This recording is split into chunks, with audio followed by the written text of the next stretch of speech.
semua, kembali lagi di SM Podcast. So, hari ini saya Tessa Sinta bersama Bapak Siprianus Abdul SSI NSMKes, Ketua STIK Stella Maris Makassar. Boleh menyapa dulu ke teman-teman semua, Pak? Ya, seluruh sivitas akademika STIK Stella Maris, selamat pagi untuk semuanya. Sedangkan yang di luar itu, selamat kenal, saya dengan Pak Siprianus Abdul SSI NSMKes, Ketua STIK Stella Maris Makassar. Oke, hari ini kita akan membawakan tema tentang REACH yang menjadi slogan atau pedoman untuk Stella Maris. Kalau boleh tahu Bapak, REACH itu sendiri apa sih? Baik,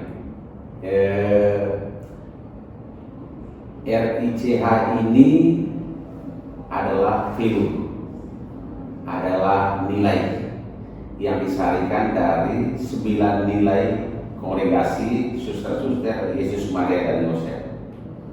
Karena kami berpikir pada saat itu bahwa 9 nilai itu bisa dipadatkan, disarikan menjadi 4 nilai.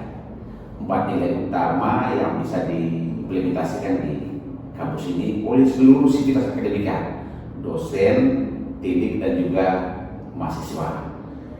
RICH itu adalah R-nya responsiveness. Kalau dalam bahasa sederhananya, kesiapsediaan atau ketanggapan. Yang kedua adalah integrity. Dalam bahasa sederhananya, ya bisa kejujuran, komitmen, tanggung jawab. Sedangkan yang ketiga adalah caring, kepedulian. Dan kita sebagai perawat, caring ini adalah hal utama yang harus juga dipahami oleh seluruh calon perawat, karena kita ini adalah sekolah yang bergerak di bidang kesehatan.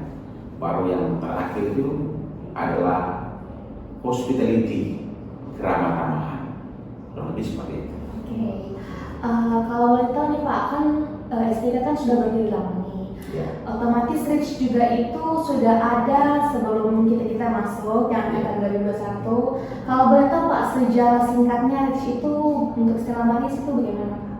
Baik, iya, saya mungkin start dari sejarahnya STIK Stella Maris. Jadi STIK Stella Maris ini sesungguhnya berdiri sejak 1942. 3 tahun sebelum kemerdekaan itu hadir sebagai pendidikan informal, lembaga khusus untuk menjawab kebutuhan perawat di Rumah Sakit Stella Maris kala itu. Namun pada tahun 1946 lembaga khusus itu berubah menjadi sekolah jururawat. Sampai tahun 1970-an berubah menjadi SPK. Mungkin pernah dengar SPK itu Sekolah Perawat Kesehatan. Dan pada tahun 1998 berubah status menjadi Akademi Keperawatan Stella Maris. Dan pada tahun 2007 berubah status menjadi Sekolah Tinggi Ilmu Kesehatan Stella Maris. Yang waktu itu membina 3 program studi.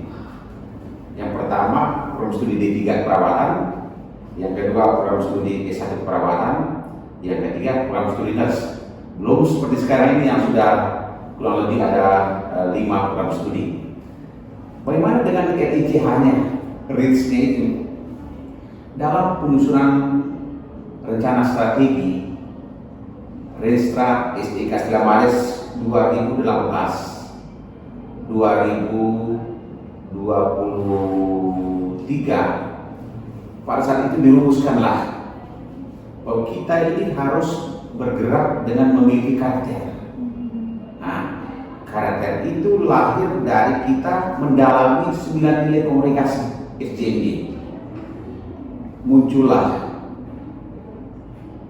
hasil dari definisi itu 4 nilai ini yang disingkat RICH itu: responsiveness, integrity, caring, dan hospitality. Seperti itu. Sedangkan ini Pak, kita kan setiap reach itu kan pasti ada makna tersendirinya Pak. Betul. Kalau boleh tahu maknanya itu untuk Stella Maris itu apa Pak? Baik. Yang pertama adalah responsiveness. Responsiveness itu kalau dalam bahasa sederhana seperti yang saya sampaikan tadi, kesiapsediaan. Kesiapsediaan. Yang dalam konstitusi konserigasi itu adalah konstitusi nomor 3. Mengapa muncul dalam konstitusi konserigasi? Karena itu merupakan karakter Patel Bov sebagai pendiri konserigasi. Apa karakternya beliau? Beliau itu siap sedia. Beliau itu tangkap pemberian diri. Untuk sampai ke situ, maka orang itu harus memiliki apa yang disebut dengan willingness to help, kemauan untuk menolong orang. Coba bayangkan misalnya kampus ini kedatangan tamu, sivitas akademikanya, unsurnya dosen, mahasiswa dan juga teknik harus tangkap, harus ada kemauan untuk menolong tamu yang datang. Dan perlu dipahami kalau bicara tamu mungkin orang di luar sana, kita di dalam. Mahasiswa itu adalah stakeholder, ya kan? Stakeholder. Oleh karena itu pihak dosen dan juga teknik harus memahami, harus memiliki karakter responsiveness terhadap mahasiswanya. Ketika mahasiswanya membutuhkan dosennya, harus tanggap, siap sedia, harus ada pemberian dirinya, kan seperti itu. Ada willingness to help-nya, kemauan untuk membantunya. Bagaimana kita bisa memberikan tanggapan kepada orang kalau tidak ada kemauan kita untuk memberikan pertolongan kepada orang? Teman-teman di tenaga pendidikan, di bagian administrasi keuangan, di bagian administrasi akademik, kesekretariatan, semua itu harus kita lincah. Dan ketangkapan yang dimaksud sini harus sifatnya cepat, tepat. Ini. Dan saya lihat bahwa selama ini ketika mahasiswa membutuhkan tanggapan dari ketua STK, saya dengan segera. Mungkin dibanding dengan dosen-dosen atau yang lain, saya paling sering jadi oleh mahasiswa. Tanya tentang ini, tanya tentang itu, termasuk baru nih permasalahan di ijazah, permasalahan di STK dan lain sebagainya, saya menanggapi. Ya, walaupun karena dengan berbagai kesibukan, saya sampaikan kepada mereka bahwa paling lambat hari Sabtu saya cek di WA saya, ada warna biru, ada warna hijau, saya respon segera apa yang menjadi harapan dari stakeholder itu, baik orang tua, alumni, dan lain sebagainya. Itu berbicara responsiveness. Integritas bagaimana? Integritas ini kita berbicara ya kejujuran, ya bicara tanggung jawab, responsibility, komitmen kita. Saya kira ini juga harus ada di tempat ini. Selama ini kita melihat di sudut-sudut kampus ada tertulis no plagiasi, ya, anti korupsi. Saya kira di sini tidak ada ruang untuk korupsi orang. Istiqat tidak mengelola uang. Uang itu ada di tangan yayasan. Ketika kita membutuhkan uang, maka kita harus, ya kan, mengajukan permintaan kepada yayasan yang secara aturannya itu nanti setiap tanggal 16 dalam bulan itu selama-lamanya. Jadi seperti itu. Sehingga memang bahwa kalau kita berbicara integritas ini penting sekali, baik sebagai dosen, sebagai teknik dan juga mahasiswa. Dosen harus duduk. Ya, misalnya kita dalam pelaksanaan tridharma perguruan tinggi pengajaran harus duduk. Ya kan? Kita sekarang untuk bicara absensi misalnya atau presensi tidak lagi secara manual, melalui sistem. Dosen harus duduk bahwa dia harus melakukan presensi yang benar. Karena nanti ada monitoring dan evaluasinya. Jangan sampai itu dibuat-buat. Dan saya perlu sampaikan kepada BK Akademik bahwa harus ada monitoring dan evaluasi. dan data-data itu semua harus disampaikan kepada kita. Bukan untuk menghukum siapa-siapa, bukan, tapi memastikan bahwa semua proses berjalan dengan maksimal. Begitu juga di dalam penelitian juga harus dilakukan dengan kejujuran. Coba bayangkan misalnya kalau penelitian itu tidak dilakukan dengan kejujuran, pengabdian masyarakat harus juga unsur kejujuran, kan? Unsur integritas ini harus terpenuhi. Itu mahasiswa bagaimana? Ya kita buat juga mahasiswa seperti itu. Saya selalu sampaikan kepada mahasiswa bahwa ya di dalam kehadiran kita sebagai mahasiswa di tempat ini harus bangun integritas. Bermula dari mana? Dari kita datang kuliah di pagi hari harus, ya kan? Harus jujur dalam arti orang tua kita sudah tidak tahu anak saya ke kampus, ya kan? Bisa saja mungkin ke kiri, ke kanan, tidak sampai ke sini. Tapi dipastikan oleh diri kita masing-masing bahwa karena nilai itu ada dalam diri kita, maka kita harus bisa mengimplementasikannya di dalam hidup kita. Itu I, integrity. Yang berikutnya adalah C, caring ini. Caring ini menurut saya penting sekali, penting. Apalagi kita perawat. Ya, sebenarnya bukan cuma perawat juga. Walaupun di sekarang ini ada prodi yang terus sekali, saya ada prodi AKES, ada prodi ARS, ada prodi K3. Ya, ini juga dibutuhkan caring, kepedulian. Kalau dari kepedulian ini sebenarnya ada 7C, 7C. Tapi saya pada kesempatan hanya menjelaskan 3C. 3C ini penting sekali menurut saya. C yang pertama dari caringnya adalah compassion. Compassion. Apa itu compassion? Compassion itu bila rasa atau belas kasih. Kita kalau kehilangan bila rasa atau belas kasih, atau dalam bahasa yang responsiveness tadi adalah willingness to help itu, maka kita tidak ada keinginan untuk menolong orang, ya kan? Saya masih ingat, saya ke belakang sedikit pada kunjungan Paus Fransiskus, bahwa tema itu kan 3 kata, kan? 3 kata ya. Apa itu dia? Faith, fraternity, compassion. Faith itu iman, fraternity itu adalah persaudaraan, compassion itu adalah belas atau belas kasih. 2 kata terakhir, fraternity dan compassion itu buah dari faith, buahnya iman, kan begitu. Sebenarnya compassion itu ya yang merupakan penjabaran dari kiri, implementasi dari iman kita. Mau agama apa saja, Katolik, Protestan, Kristen secara umum, Hindu, Buddha, Muslim, Konghucu, ya, saya kira memiliki ajaran dan nilai-nilai ini yang perlu kita implementasikan. Itu C yang pertama. Saya bilang tadi ada 7C, 7C, tapi saya mau ambil 3C-nya saja di kesempatan ini. Nanti di lain kali saya jelaskan yang bisa itu. C yang kedua adalah kita boleh ada keinginan menolong orang, tapi ingat harus dibangun dengan consideration. Apa itu consideration? Kompetensi. Contoh, saya kasih contoh. Di sini kita menolong orang sebagai perawat. Di jalan mungkin ada yang tergeletak karena ditabrak. Boleh kita memilih C. Ada keinginan kita, ada kemauan kita untuk menghadirkan bela rasa atau belas kasih ini. Tapi kalau kita tidak memiliki kompetensi itu yang mana? Kalau terjemahan saya adalah kompetensi kognitif, kompetensi skill motorik, dan kompetensi attitude dan karakter. Ini penting sekali. Kompetensi kognitif berarti bagaimana orang itu memiliki pemahaman yang benar tentang sesuatu. Ketika lihat orang tergeletak, seperti apa caranya dia diangkat, caranya dia dipegang. Jangan sampai karena kita angkat, karena kita pegang, orang itu malah termata.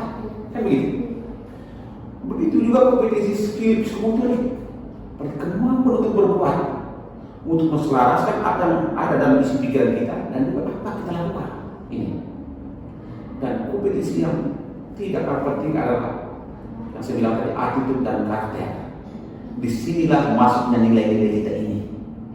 Kami yakin bahwa kalau mahasiswa kita terpapar secara maksimal tentang RICH, maka mereka bisa mengimplementasikan karakter atau attitude RICH dalam kehidupan mereka. Itu yang ketiga, C-nya adalah closure. Kita boleh memiliki kompetensi bila harus kebelas kasih. Kita memiliki kompetensi. Kalau kita tidak paham legal etiknya, closure itu legal etik. Kita juga harus paham etika, kita juga harus paham hukum. Coba bayangkan orang terletak seperti yang saya sampaikan tadi. Karena kita memiliki keinginan untuk menolong, kita tolong dia. Kita juga menolong dengan memiliki kompetensi, ada ilmu, tapi kita gegabah. Jangan sampai kita dituduh melakukan pelecehan, padahal kita melakukan NCP misalnya, ya kan?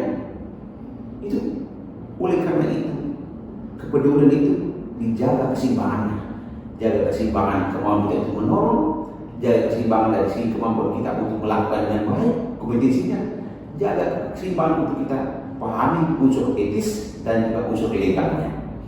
Itu di kiri. Yang terakhir itu nilai yang keempat adalah hospitality. Saya bangga sekali, bangga bahwa saya datang di kampus ini secara status dosen tetap itu 2010. Pada saat itu Pak Andi mereka masih mahasiswa ya, Andi ya, masih mahasiswa. Dan ada Romo yang mendampingi kita di sini, almarhum Romo Marcel Raro itu.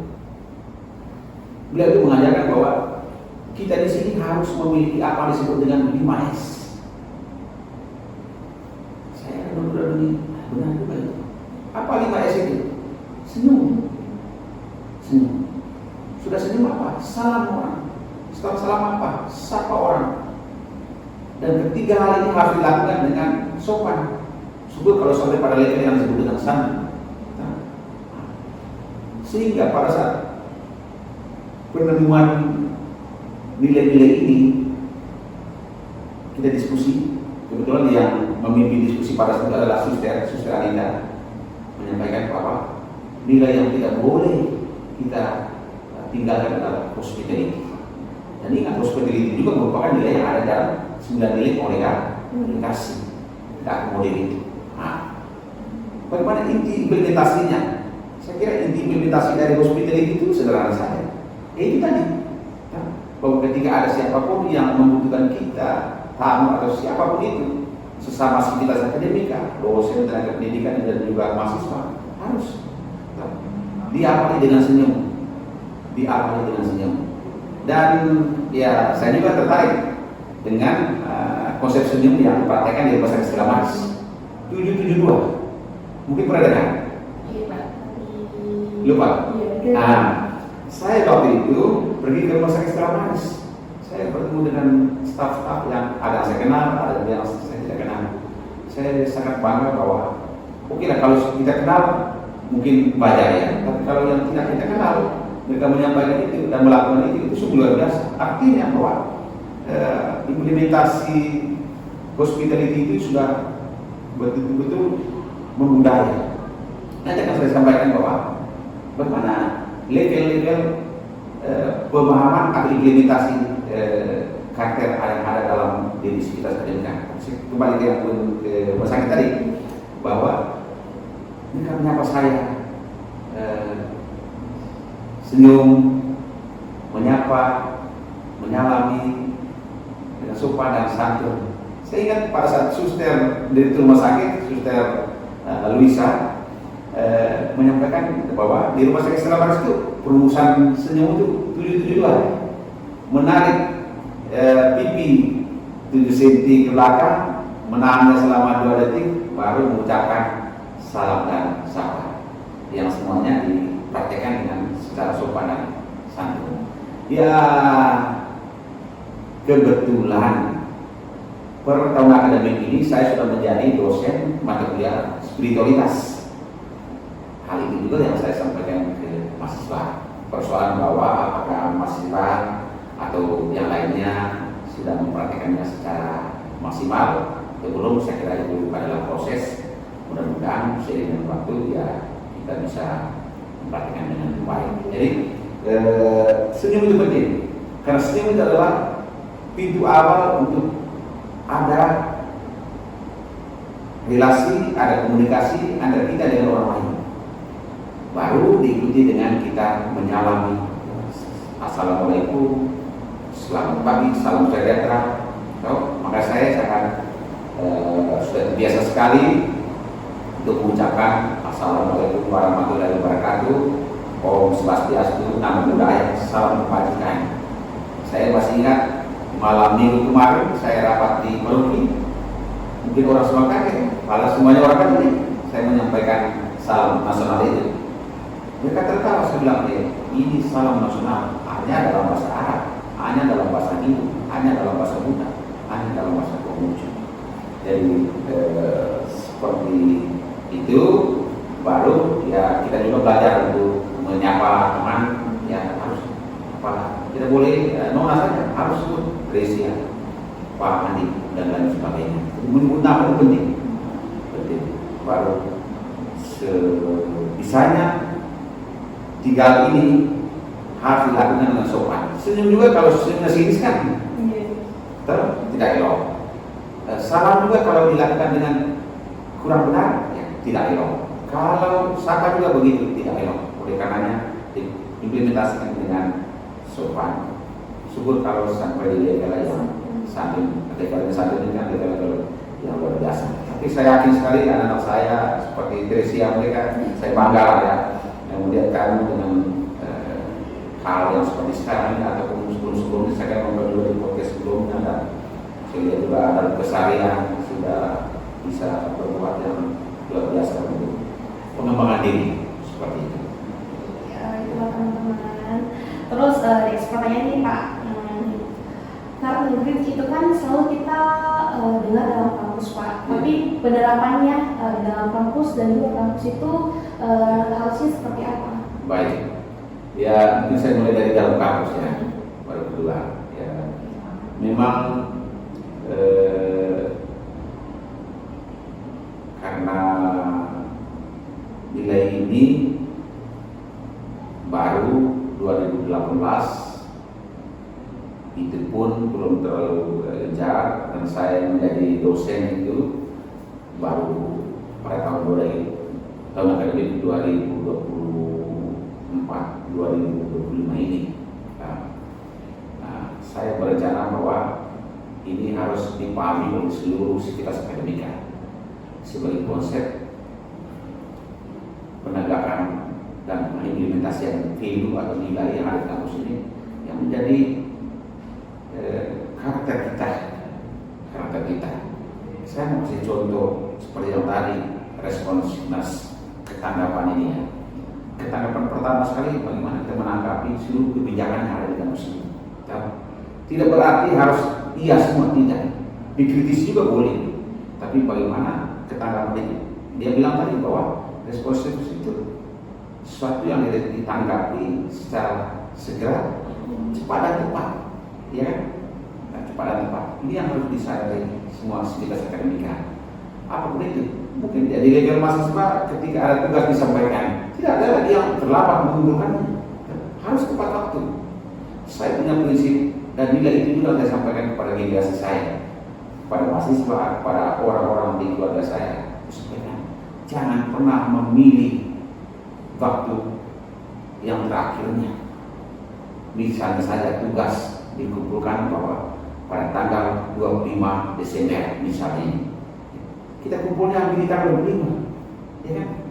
Kalau bisa diusahakan kumpul pada tanggal 20, kumpul pada tanggal 21, 23, supaya ada waktu. Kita tidak tahu di tanggal 23, 24, 25 itu ada permasalahan, ya kan? Internet atau selama laptop kita bermasalah, lebih awal itu lebih baik. Jadi prinsipnya Pak JK itu lebih cepat, lebih baik. Saya kira masih juga bisa kita terapkan hari ini. Karena itu saya kira bagian dari responsiveness juga.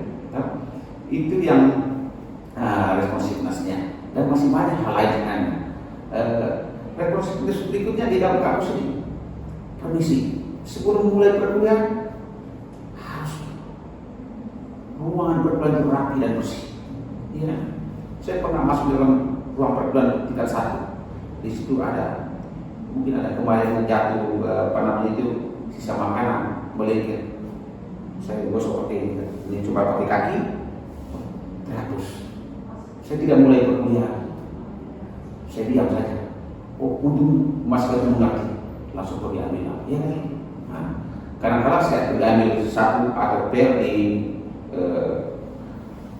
ruangan dekat saya, atau saya bawa ke situ, atau saya meminta Mas Ketua untuk mengambil. Itu juga bagian. Saya bilang mulai dari tempat dulu. Kalau bisa sebelum pulang kuliah, rakyat dulu tempat dulunya. Dan itu juga nilai itu tidak hanya di kampus ini, di rumah juga. Habis makan, pastikan bahwa meja makan rapi, bersihkan. Tempat duduk yang tadinya keluar dari mejanya masih masuk semuanya. Supaya begitu kita masuk dalam rumah lagi, berikutnya kita melihat bahwa baik adanya. Begitu juga di sana. Saya sampaikan seperti itu. Nah, tentang integritas, implementasi integritas ini banyak sekali sebenarnya, Pak. Jadi dulu banyak orang tua menyerahkan diri kepada saya, Pak, itu uang SPP di sana itu besarnya berapa? Uang PKL besarnya berapa? Kenapa anak saya menyatakan kepada kami orang tua itu segini? Sudah tidak begitu. Kenapa? Kenapa anak-anak itu hilang kejujuran? Mungkin mereka berpikir bahwa orang tua gak apa saja itu dikelabui. Mereka lupa bahwa orang tua hari ini ada konselnya yang bisa mereka menelpon kita untuk memberikan jawaban tentang itu. Jadi hal-hal sederhana ini, baru itu juga yang soal kiri tadi, kepedulian. Banyak sekali berbicara peduli ini, ya saya bilang sama mereka, kalau ada temanmu sakit, ya dipastikan itu pergi lihat, ya kan? Itu bagian dari kepedulian. Atau pedulian, lihat sampah ambil. Saya sampaikan ke mereka, desain penting diimplementasikan. Jadi desain itu tidak hanya di jalan raya. Boleh di jalan raya kita melihat mobil truk sampai desain itu, tapi kalau bisa desain yang dicanangkan oleh Pak Wali Kota, Pak dan Ibu Manto dulu itu luar biasa. Kita praktekkan juga. Lihat sampah ambil. Apa sih sudah di masing-masing sudut kampus ini sekarang ada tempat sampah, ada warna hijau, ada warna kuning. Tinggal kita taruh di tempatnya. Itu jadi begitu juga yang hospitality yang praktekkan. Tapi saya senang ada pertanyaan masih luar biasa. Kalau pada saat saya menanya, Pak, bagaimana kalau misalnya kita sudah ramah menyapa orang, tapi dia tidak jawab? Wah, ini keren ini pertanyaan yang saya bilang. Keren ini. Saya sampaikan begini bahwa karakter yang mau diciptakan adalah karakter saya. Karakter yang mau diciptakan adalah karakterku. Tuh? Maka yang berbuat, yang melaksanakan, yang mengimplementasikan karakter itu adalah kita. Walaupun orang yang menerima apa yang disampaikan itu ya cuek-cuek saja, urusannya dia. Tapi saya yang mau diciptakan adalah yang semestinya memiliki karakter yang positif. Seperti itu. Nah, tentang di luarnya bagaimana? Saya kira begitu juga ketika Mas Pak ada di rumah sakit praktek, mereka sudah terbiasa dengan RICH ini, mulai dengan sesama mahasiswanya di tempat praktek, dengan kakak-kakak senior yang sudah jadi perawat, mungkin dengan kepala ruangan, kepala bagian yang lainnya. Ini juga harus memunculkan praktek untuk mengimplementasikan, menerapkan RICH. Seperti itu. Seperti yang Pak bilang tadi kan Bapak mengajar di kelasnya. Untuk mata kuliah ini sendiri Pak berisikan tentang apa dan untuk tujuan pengajarannya itu seperti apa Pak? Baik, iya. Mata kuliah ini kalau di keperawatan, nama mata kuliahnya adalah spiritualitas dan hukum kesehatan. Spiritualitasnya 7 pertemuan pertama sampai sebelum UTS. Sedangkan setelah UTS sampai di UAS itu adalah hukumnya. Sedangkan untuk prodi HRS, AKES dan K3 itu selama 1 semester. Nah, apa yang diajarkan itu yang disampaikan atau menjadi materinya, substansi materinya itu adalah 9 nilai kongregasi. 9 nilai kongregasi.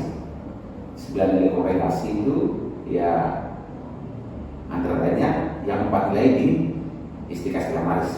Tapi yang saya praktekkan atau lakukan selama ini adalah 4 pertemuan pertama itu 9 nilai komunikasi yang menjadi nilai di Istika Stella Maris.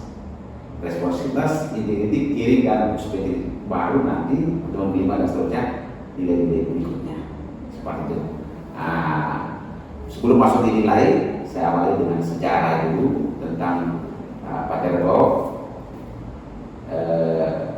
Baru sejarah komunikasi, baru kegiatan-kegiatan pastoral sosial komunikasi SCD di Indonesia, di provinsi Tepang bersama.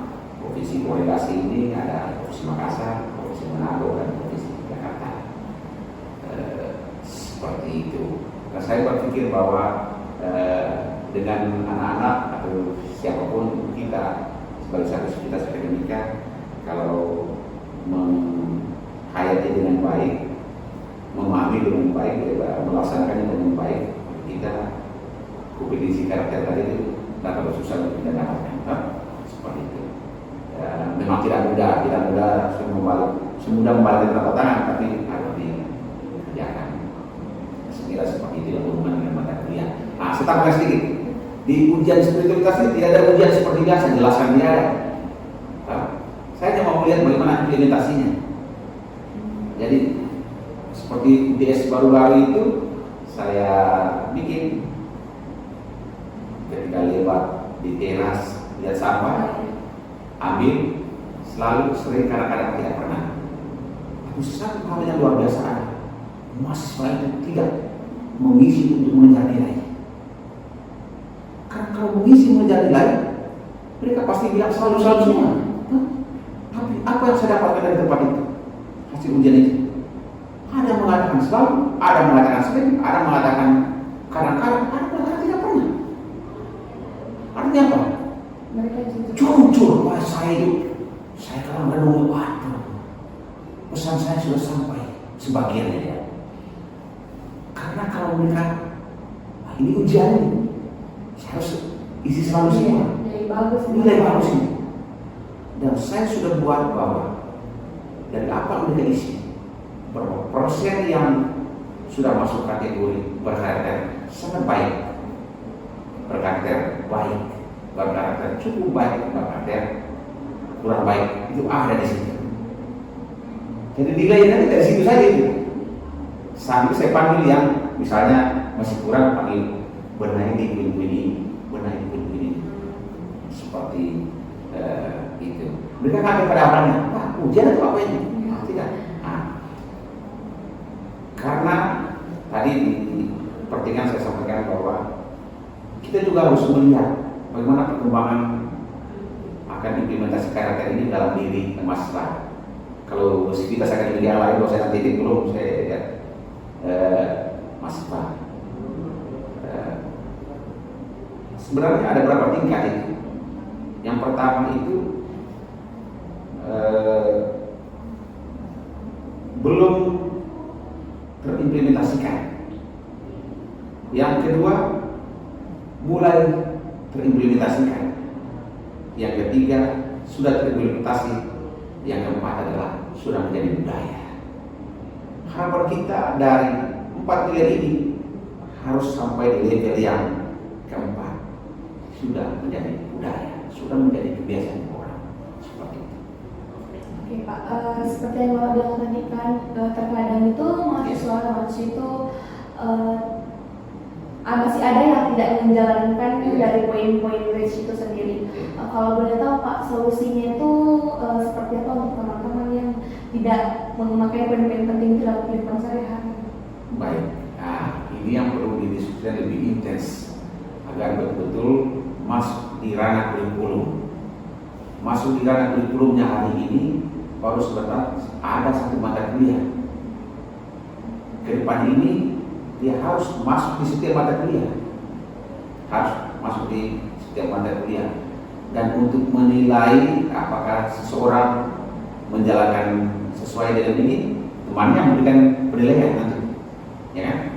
Sambil juga seperti yang cara yang pernah saya lakukan bahwa untuk mata kuliah ini ujiannya tidak mesti harus seperti selama ini ya, atau tidak seperti itu. Tidak penting ialah menurut saya. Konsep sudah oke, lumayan untuk memahami karena kompetisi pemahami itu penting, tetapi jauh lebih penting apa dia melakukannya. Makanya hal saya sadari ketika saya mendapatkan jawaban itu dari mahasiswa, pikiran saya jangan sampai mahasiswa mengerjakan UTS ini nilainya adalah selalu semua. Tapi akan saya temukan bahwa ada juga menyatakan belum dilakukan, kadang-kadang tidak pernah gitu. Dan saya juga buat polanya ada kalimat positif, kalimat negatif supaya mahasiswa betul-betul membaca dengan saksama. Gitu. Dan harapan kita bahwa ke depan ini kita sebagai sivitas akademika betul-betul bisa menerapkan 4 nilai ini dengan baik di tempat ini. Saya masih ingat sudah juga menyarankan kepada saya sebagai Hasan bahwa mengatakan diharapkan semua dosen harus punya kemampuan untuk menjadi guru atas mata kuliah ini. Mungkin cuma pasti jadi semua, ya kan? Iya, supaya dengan pemahaman yang benar maka mereka bisa melaksanakannya dengan baik seperti itu. Oke, itulah dia. Cuman Pak, dari semua poin-poin tadi yang Bapak jelaskan, pertanyaan yang saya berikan, dan Bapak menjawabnya untuk last question nih, Bapak sendiri itu harapannya untuk STIK Stella Maris ke depannya itu yang mendominkan reach itu seperti apa? Harapannya Bapak sendiri itu bagaimana? Baik, ini pertanyaan yang penting. Harapan. Saya mau mulai dari konsep belajar dulu untuk masuk ke situ nanti. Konsep belajar menurut UNESCO itu kan ada 4. Yang pertama adalah learning to know, belajar untuk mengetahui atau belajar untuk memahami. Yang kedua adalah learning to do, belajar untuk melakukan. Kalau learning to know ini berarti sampai nanti ada kompetensi kognitif. Learning to do, sampai nanti adalah kompetensi skill motorik. Ada belajar yang ketiga adalah learning to be, belajar untuk menjadi diri kita sendiri. Nah, disinilah masuknya nilai-nilai ini, ya kan? Kalau kita mau supaya kita memiliki kompetensi karakter yang baik, maka kita harus hari ini belajar tentang learning to be. Karakter ini harus diserap dengan maksimal, karena menurut konsep belajar UNESCO ini mengatakan bahwa konsep belajar yang tepat adalah learning to live together. Muara dari kita belajar ini, mau belajar dari buku, mau belajar dari orang lain, pada saatnya kita berguna buat orang lain. Berguna buat orang lain itu artinya kita berarti dengan orang lain, kan begitu. Sebagai perawat, tidak mungkin saya ada di kamar saya terus, tidak mungkin saya ada di rumah terus, pasti ada di ruang perawatan, di rumah sakit. Pasti saya hidup dengan orang lain. Nah, ini ketika kita berada dengan orang lain, inilah kita dituntut kita memiliki karakter. Karakter apa sebagai alumni STIK Stella Maris? Karakter apa sebagai sivitas akademika STIK Stella Maris? Yang pertama ini responsiveness, cepat menanggap apanya orang tahu. Stimulasi yang dari luar itu cepat ditanggapi, apa saja. Ketika kita paham bahwa ada kebijakan baru dari pemerintah sekarang, cepat menanggapinya. Itu ada ajaran sosial gereja, ya kita juga tetap tanggapinya. Saya masih ingat bahwa kita di sini paham betul. Saya sendiri kalau minum air jarang pakai botol aqua, kita harus pakai tumbler. Sekarang ini nilai yang bagian dari responsibilitas itu. Begitu juga integritas, begitu juga kita harapannya bahwa ini tidak hanya sebatas di tatanan konsep, harus masuk menjadi buah dari learning to be tadi. Harus bersenyawa dengan diri kita dalam konsep, dalam perbuatan, dia harus menyatu agar kita bisa diterima oleh dunia, oleh komunitas, oleh masyarakat ketika kita berada di tengah orang banyak. Yang tadi konsep belajar terakhir adalah learning to live together. Inilah yang selalu saya sampaikan kepada semua kamu semua, termasuk juga generasi saya di rumah.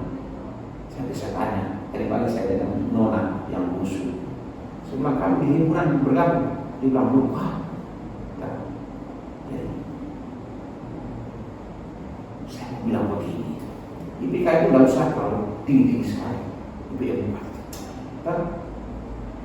Menurut saya 3,5 sudah cukup. 0,5 itu apa? Kita harus di organisasi. Karakter-karakter ini harus dipraktikkan di organisasi. Karena kita berada di orang lain ya. Itu. Sehingga saya melihatnya bahwa kalau saya ya, karena kita kompetisi yang kita harus punya, ada kompetisi kognitif, kompetisi skill motorik, ada kompetisi attitude dan karakter. Maka sumbernya dari mana? Dari nilai-nilai ini. Saya tahu masing-masing kampus berbeda-beda semua. Sehingga kalau kita pergi dimanapun nanti kita sudah jadi alumni, ya dari cara mungkin saya sudah lupa ini alumni setelah maris, tapi cara-cara yang mereka senyum, cara-cara mereka menyapa, wah menyala orang lain, mungkin besar setelah maris ya, iya. Jadi seperti itu. Itulah teman-teman tentang Rich untuk hari ini. Semoga harapan-harapan Bapak, semua yang Bapak sampaikan kepada mahasiswa, dosen maupun sivitas kampus lainnya itu bisa bermanfaat dan bisa diterapkan di kehidupan di kampus maupun di luar kampus. Terima kasih banyak Bapak untuk waktunya. Sampai jumpa di podcast lainnya. Saya juga terima kasih Tricia sudah mengundang saya dan ya seluruh sivitas akademika, dosen teknik dan juga mahasiswa. Mari kita mengimplementasikan nilai-nilai ini dalam praktek kehidupan baik sebagai yang masyarakat akademik maupun juga ketika kita berada di masyarakat lain. Terima kasih, selamat siang.